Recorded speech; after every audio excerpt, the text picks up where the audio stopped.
संगठन में यहाँ आए, आप सभी लोगों का हम दिल की गहराइयों से धन्यवाद करते हैं और आशा करते हैं कि 1 जून को भारी मतों से बहन कंगना जी को सांसद के रूप में शक्ति। उसके बाद उमेश शर्मा जी,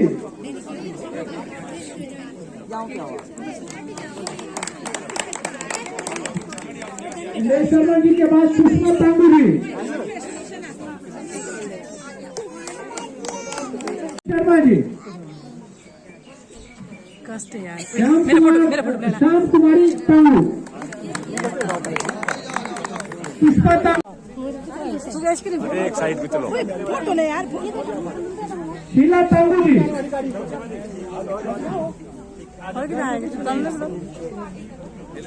मनी नेगी जी,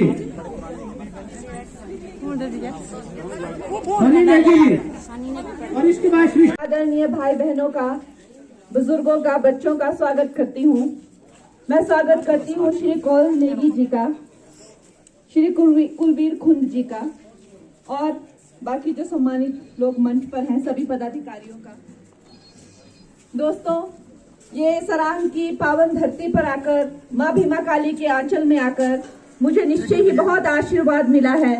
मैं मानती हूँ कि माँ ने मुझे यहाँ बुलाया है और कुछ तो काम होंगे मेरे करने लायक, कुछ तो ऐसी चीजें होंगी जो यहाँ की जो भाई कौल जी ने बताया कि कांग्रेस ने जो है हमारे देश को 60 साल से भी ज्यादा अरसे तक पीड़ित रखा। हमारा देश गरीबी, भूखमरी, करप्शन, न जाने ऐसी कितनी बीमारियों से ग्रस्त था और आपने देखा कि कैसे इस भारत का फिर से पुनर्निर्माण हुआ। 2014 में जो चेतना शक्ति भारत में दौड़ी और सारे विश्व ने देखा कि एक मरती चरमराती अर्थव्यवस्था, जिसको लोग कह रहे थे गई अब तो गई। पाकिस्तान जैसा छोटा सा देश, कितना छोटा सा देश है वो आसपास के छोटे छोटे देश जो है, चाइना तो खैर बहुत बड़ा देश है, मैं कह रही हूँ छोटे छोटे देश हमें धमका के चले जाते थे, हमारे होटलों में, मंदिरों में बॉम्ब ब्लास्ट करके चले जाते थे, हमारे स्कूलों में उग्रवादी एक्टिविटीज करके जाते थे और हम कुछ नहीं कहते थे। मनमोहन सिंह जी जो है मुंह पर जो ताला लगाकर बैठे रहते थे। ऐसी ही कुनीति, ऐसी ही विवश राजनीति हमने 2014 तक देखी और जब इस देश का नागरिक करप्शन से और गरीबी, भूखमरी से पीड़ित होकर उसमें ऐसी ऊर्जा का संचार हुआ, ऐसी चेतना की चिंगारी का संचार हुआ कि उसने 2014 में मोदी जी को विकास के लिए ही नहीं, हिंदुत्व के लिए ही नहीं, सनातन के लिए ही नहीं, बल्कि इन कुकर्मियों को, इन कांग्रेसियों को पनिश करने के लिए, इनको सजा देने के लिए इनको चुना। और दोस्तों, यही हुआ देता है भारत की जो सनातन संस्कृति है, भारत की जो अर्थव्यवस्था है 11वें नंबर से 5वें नंबर पर जाती है। कोविड में भारत जो है विश्व गुरु बनकर आता है, ना कि सिर्फ पूरे देश में मुफ्त वैक्सीन देता है, जबकि और देशों को भी वैक्सीन देकर उनको भी बचाता है।